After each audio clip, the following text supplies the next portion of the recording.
मामला पे बात करने के लिए मेरे इंतहाई मोअज़्ज़ज़ मेहमान बैरिस्टर अकील साहब मुशीर कानून और इंसाफ हैं। बहुत-बहुत शुक्रिया आपका अकील मलिक साहब। सबसे पहले सर ये फ़रमाइए कि तहरीक इंसाफ का जलसा हो गया। अब अच्छा था, बेहतरीन था या नाकाम था आपकी नज़र में? एक बड़ा जो है इंटरेस्टिंग देखा है हमने कि इस्लामाबाद में जिस तरह बड़े धूमधाम से बड़े टॉल क्लेम्स किए गए थे कि हम जलसा करेंगे और फिर यहाँ पे भी इंतशार फैलाया। जाहिर बात है कि लाहौर में उस तरह लोगों को माइल नहीं कर सके, लोगों को मोटिवेट नहीं कर सके और तमाम तर रास्ते खुले हुए थे, ना कहीं कंटेनर था ना कहीं और कोई ऐसी चीज़ थी। और सिर्फ एक जो दावा किया जा रहा था कि शायद अवाम का जमे गफ़ीर होगा, कतन ऐसी कोई बात नहीं थी, ना अवाम का जमे गफ़ीर था, ना कोई ऐसी बात थी। कोई टोटल मैं समझता हूँ मेरी कैलकुलेशन के मुताबिक 5-7 हज़ार बंदे थे। और जाहिर बात है कि इन्होंने वहाँ पे लीडरशिप भी उनकी नहीं पहुँच सकी, अली अमीन गंडापुर साहब भी नहीं पहुँच सके, शेर अफजल मरवत साहब को गालिबन उनकी तबीयत नासाज थी, वो तो गए ही नहीं। तो यहाँ पे देखने वाली ये बात है कि अवाम को इनके किसी जलसे से, किसी पॉलिटिकल नैरेटिव से अब सरोकार नहीं है। अब इशू ये है कि अवाम के अपने बड़े मसाइल हैं, बिजली का बिल हो गया, गैस का बिल हो गया, खाने पीने की अशियाए खुदनोश की चीज़ें होगी, जिस पे हुकूमत मुतवातिर तौर पे बेहतरी ला रही है। तमाम तरह इंडिकेटर्स इस चीज़ का की गवाही दे रहे हैं कि मुल्क में एक जो इकनॉमिक स्टेबिलिटी है वो आ रही है और इकनॉमिक फ्रंट पे हुकूमत को बहुत ज़्यादा जो है वो एक बरतरी हासिल है और अल्हम्दुलिल्लाह बड़े ज़बरदस्त तरीके से अपना काम जारी और सारी रखे में। इनका काम है सिर्फ ये लोगों को इंतशार फैलाएं, इनका काम है कि लोगों को गुमराही की तरफ लेके जाएं। और आज वो बयानिया, वो एक जो बड़ा क्लेम किया जाता था और कहा जाता था कि हम शायद जो है वो बड़े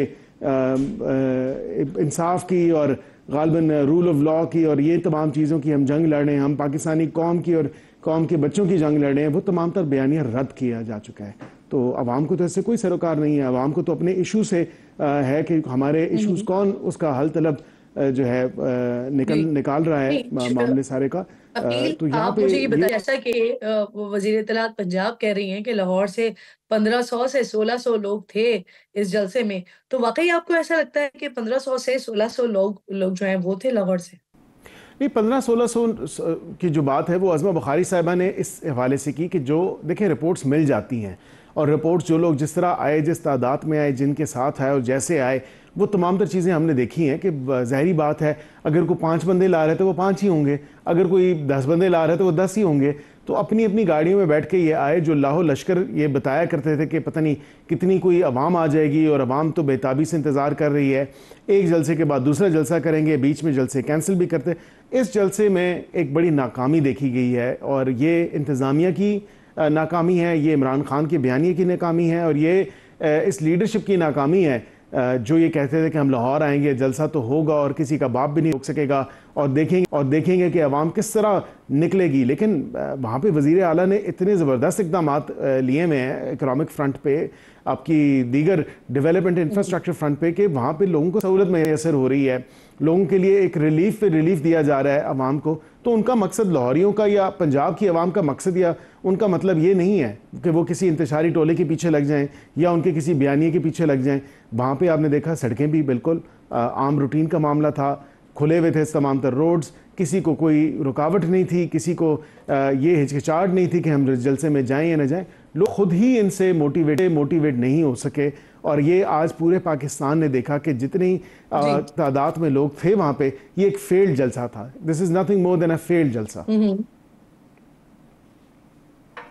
सर ये जो इंतज़ामिया की तरफ से किया गया, जो आप बात कर रहे हैं, तो 6 बजे के बाद इंतज़ामिया ने जलसा कहा कि लाइट्स ऑफ कर दी, पुलिस भी पहुँच गई वहाँ पर, फिर कुछ देर के बाद जलसा भी ख़त्म हो गया। तो क्या ये पुलिस पहुँचाने का रीज़न और साथ-साथ लाइट्स ऑफ कर देने का रीज़न, क्या ये था कोई एसओपीज़ या जो शराइत आप लोगों ने रखी थी, उसकी कोई वायलेशन हो रही थी जो ये सब कुछ किया गया? और फिर इस पर कार्रवाई भी होगी? देखिए देखिए किरण साहिबा, बात यह है कि जब आप इंतज़ामिया से इजाज़त लेते हैं तो वो यहाँ पे भी 40-41 नुकात थे, वहाँ पे भी 43 नुकात थे और वाज़े तौर पे इनको बताया था कि जलसे की टाइमिंग इस टाइम से लेके इस टाइम तक होगी।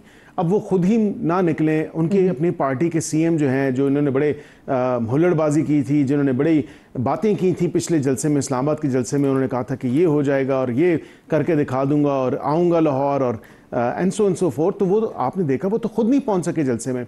अब 3 से 6 हो या 4 से 6 जलसे का टाइम हो, जाहिर बात है ये एडमिनिस्ट्रेशन के साथ इनकी जमात तो कभी भी इंगेज नहीं करती। मैंने उस टाइम भी इस्लामाबाद के जलसे में भी कहा था कि जलसे का टाइम आधा पौना घंटा ऊपर नीचे हो जाता है, इससे कोई फर्क नहीं पड़ता और ये आम रूटीन का मैटर है, लेकिन आप इंगेज तो करें, आप बात तो करें इंतजामिया से, कोई दरख्वास्त दे दें, कोई उनसे गुजारिश कर दें, उनको कहें कि जी आधा घंटा हमारा जलसा ऊपर हो जाएगा, बराए मेहरबानी फरमा के जो है हमें।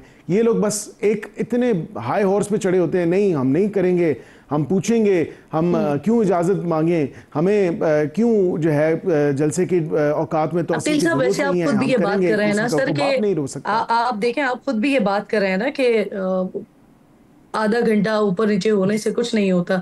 तो सर ये जो एग्जैक्टली टाइम देखकर इंतजामिया की तरफ से फौरी तौर पर, इससे पहले वाली मिसाल भी हमने देखी, रावलपिंडी इस्लामाबाद वाली जलसे की भी देखी और फिर आज भी देखी, तो ये क्या अच्छी रिवायत डाल रही है हुकूमत के जलसा टाइम देखकर खत्म करवाया जाए? नहीं देखिए, जब आपने अंडरटेकिंग दे दी है उन तमाम नुकात की और आपने उस टाइम भी कंटेस्ट नहीं किया, जब आपको इजाज़त मिली उसमें आप कोई शायद दरख्वास्त दे देते, आप कहते कि इसकी थोड़ी सी टाइमिंग्स मॉडिफाई कर दें या घंटा ऊपर कर दें। मैंने जिस तरह बात की मैं अभी भी उस पर स्टैंड करता हूँ किरण साहिबा के आधा घंटा ऊपर नीचे होना ये कोई इशू नहीं है। और ये देखा आपने कि 6:30 तक तो कम से कम बफर जोन या बफर टाइम तो उनको अलॉट किया गया। 6:30 से पहले ना कोई लाइटें बंद हुई, 6:30 से पहले ना कोई स्पीकर्स बंद हुए, और कम से कम आधा पौना घंटे की तो कोई इशू ही नहीं था। लेकिन उसके बाद भी वो जिस तरह जलसा ख़त्म किया गया, आपने खुद देखा कि आवाम को और ज़्यादा मायूस अपने वर्कर्स को किया गया कि ना कोई लीडरशिप ने बात की, ना कहा कि हम जलसा ख़त्म कर रहे हैं। एकदम जो है वो बस सारे स्टेज से उतर गए और ये आवाम देखती की देखती रह गई। नहीं, चलें ठीक, थोड़ा-सा हम आगे बढ़ते हैं सर। अब ये जो मखसूस नशस्तों का मामला है, इसकी मज़ीद वज़ाहत के लिए पाकिस्तान तहरीक-ए-इंसाफ ने रुजू कर लिया है सुप्रीम कोर्ट से। अब जस्टिस मंसूर अली शाह ने कल इनकम टैक्स के ऑर्डिनेंस पे कुछ तरामीम का फैसला देते हुए कहा है कि शहरी हुकूक को माज़ी से लागू करने का इख्तियार पार्लियामेंट के नहीं है। तो इससे तो वाज़ेह लगता है कि हुकूमती एक्ट सुप्रीम कोर्ट के आगे नहीं टिक सकेगा सर। ऐसा हुआ तो फिर अ, आपकी हिकमत अमली क्या होगी? देखिए किरण साहिबा, ये सुप्रीम कोर्ट की अपनी जजमेंट्स हैं, कई ज़्यादा जजमेंट्स हैं। मैं 2-3 का जिक्र भी कर देता हूँ। 2005 SCMR मुलालिसिस केस था गालबन, और उसके अलावा 1-2 और केसेस थे। उनमें वाज़ेह तौर पे अपनी जजमेंट है सुप्रीम कोर्ट की, जिसमें सुप्रीम कोर्ट कहता है कि the parliament has a legislative competency. हमारी लेजिस्लेटिव कॉम्पिटेंसी पे करने की कॉम्पिटेंस पे तो सवाल नहीं उठ रहा, नहीं सवाल उठाया जा रहा है। और उसका इतलाक, हाँ अलबत्ता ये ज़रूर है कि क्रिमिनल या फौजदारी मुकदमात में आप विद रेट्रोस्पेक्टिव इफेक्ट नहीं कर सकते। यहाँ पे तो 2017 का वो एक्ट था जो 2017 में पास हुआ, उसी के अंदर हमने दूसरी तरमीम लाई और उसी के अंदर हमने कोई आइन या कानून से बालातर होकर तो कोई बात नहीं की। हमने यही कहा कि जब एक दफ़ा आपने सर्टिफिकेट दे दिया, कानून ये कहता है, आइन ये कहता है, एक दफ़ा जब आपने किसी जमात से वाबस्तगी जाहिर कर दी, फिर आपको राइट नहीं हो सकता, या कोई भी सुप्रीम कोर्ट का ऑर्डर हो, कोई हाई कोर्ट का ऑर्डर हो, या कोई ऐसी चीज़ हो, तो उसमें आपको वापस्तगी बदलाने का या दोबारा सर्टिफिकेट जमा कराने की इजाज़त नहीं हो सकती। आपने 5 साल उसी वाबस्तगी के साथ ही गुजारा करना है, चाहे वो अच्छा है, चाहे बुरा है, चाहे जैसा भी है। जब आपने एक दफ़ा दे दिया सर्टिफिकेट, तो दोबारा तब्दीली का या कोई लॉयल्टी चेंज करने का तसव्वुर नहीं किया जा सकता। ना कानून की इजाज़त देता है, ना आइन इजाज़त देता है। यहाँ पे अब स्पीकर साहब ने भी खत लिखा है इलेक्शन बिलावल भुट्टो साहब ने कहा कि कल कहा कि JUI से इत्तेफाक राय बनाने की पूरी कोशिश करेंगे। अगर मौलाना से मुशावरत कामयाब नहीं हुई तो भी नंबर्स पूरे करने की कोशिश करेंगे। ये तो सिर्फ उसी सूरत में होगा सर कि इलेक्शन कमीशन आपको वो जो मखसूस नशिस्तें हैं वो अलॉट कर दे। तो ये सिर्फ तो उसी उसी सूरत में मुमकिन हो पाएगा। देखिए, जो डिक्लेरेशन 39 के हिसाब से जिनको सर्टिफिकेट दिया और माना कि ये PTI के थे, और उसके बाद 41 की भी सर्टिफिकेट बांटने की जो एक रवायत डाली है या एक ट्रांसग्रेस किया है इलेक्शन कमीशन ऑफ पाकिस्तान के काम में, तो ज़ाहिरी बात है उनमें 41 का तो अभी तक कोई फ़ैसला नहीं हुआ। लेकिन ये बात ज़रूर है कि आज पीपल्स पार्टी की एक मखसूस नशिस्तों में से नशिस्त वो बड़ी है, क्योंकि 39 के तनासब से तो उनको रिज़र्व सीट्स मिल सकती हैं, लेकिन 41 के तनासब से जो आज़ाद हैं उनका जो है उनकी कैलकुलेशन या इतलाक जो है वो रिजर्व सीट्स देने के टाइम पे नहीं हो सकता। मैं इस मामले को इसी तरह देख रहा हूँ कि 39 की हद तक शायद वो सीट्स मिल जाएं। सर, मखसूस नशिस्तों के फैसले से जी। मुतालिक जो इबहम है, ये दूर करने की दरखास्तें कब दायर हुई हैं सर?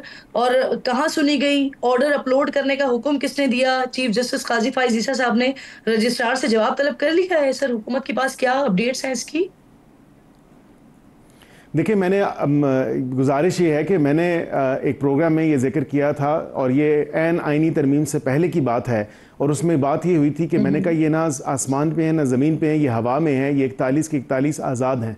फिर उजलत में एक वजाहती फ़ैसला आ हमने गया, मेरे ही ना प्रोग्राम में अदालत गालिबन ये लगी ना बात किसी की को थी। नोटिस फरमाया। आप ही के प्रोग्राम में मेरे ख्याल से मैंने कहा था, बिल्कुल ये आपकी बिल्कुल बात बजाय, आप ही के प्रोग्राम में मैंने कहा था। और फिर उजलत में एक वजाती जो है फैसला आ गया और उसमें भी डिक्लेरेशन, कोई कानून का जिक्र नहीं, कोई आइन का जिक्र नहीं।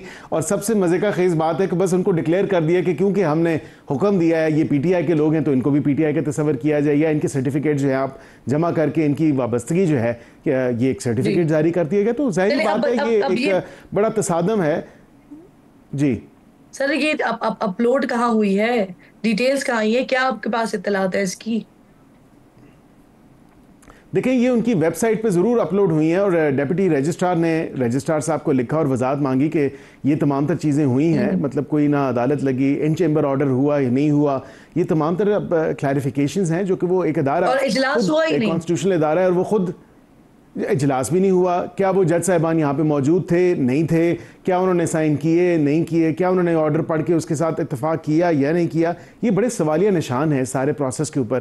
तो इस तरह तो नहीं है कि एक अदारा दूसरे अदारे के काम में मदाखलत करे या ट्रांसग्रेस करे या जी। उसकी तो ड्यूटी या उसका मैंडेट एज्यूम कर अकील ले। साहब, अब आपका प्लान बी ये है सर कि जो मखसूस नशिस्तें हैं, ये मिल जाएँ आपको?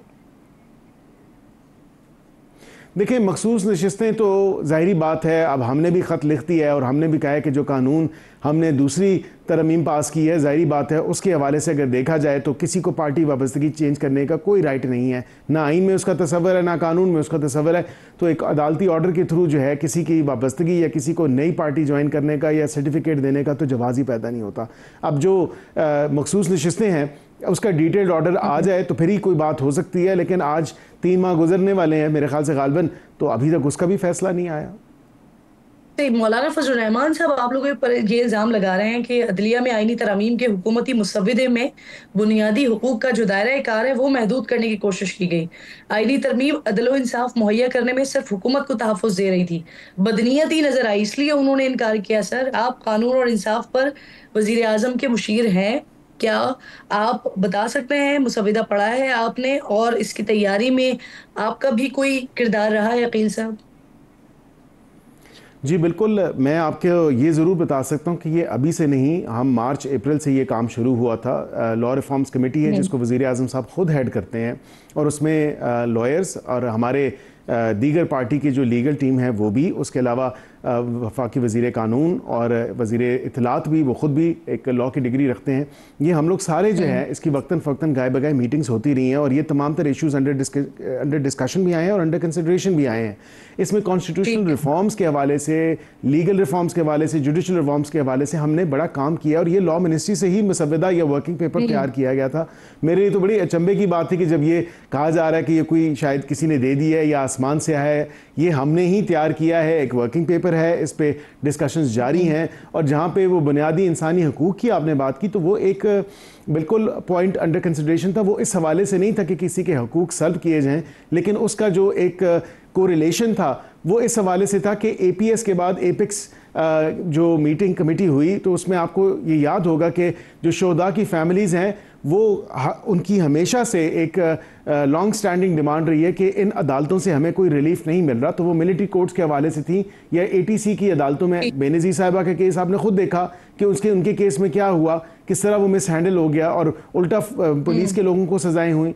तो यहाँ पे एक मुतालबा ज़रूर था और राइटली सो उनका मुतालबा था कि हमारे जो लखते जिगर हैं वो भी किसी का बाप है, वो भी किसी का बेटा है, वो भी देखें इस मतन की मट्टी का सपूत है। तो ये ऐसी कोई बात नहीं है उस हवाले से, लेकिन अब वो अंडर कंसिडरेशन नहीं है।